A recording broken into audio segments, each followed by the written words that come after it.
کسی کی جرت کیسے ہو کہ وہ ناڑ کے جنگلوں میں سے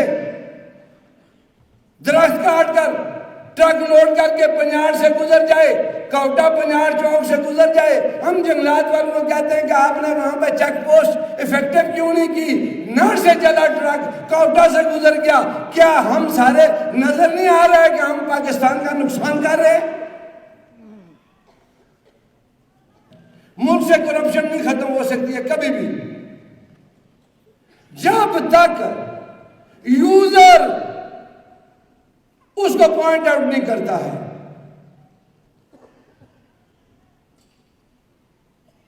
پوری حکومت کوشش کر رہی ہے۔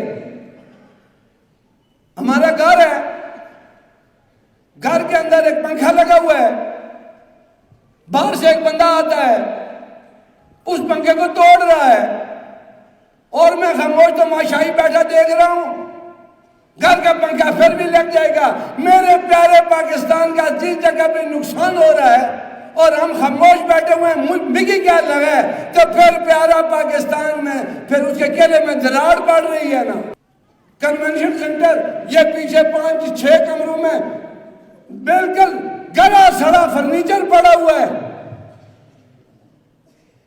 وہ ہماری جائیداد ہے، دولت ہے، سامنے تو یہ صاف سوف کر دیتے ہیں، وہ ہم مالک ہیں سارے اس کے، ہمارے سامنے ہو رہا ہو اور ہم خاموشی سے برداشت کرتے رہیں۔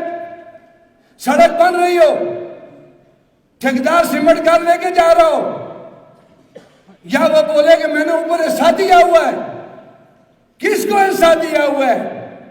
کیا قیامت والے دن کیپٹن حسن میجر ستی سوال نہیں کرے گا میں تو خون دے کے آ گیا، تو اتنا بھی نہیں کر سکا کہ اپنے علاقے کی سڑک ہی ٹھیک بنوا لیتا؟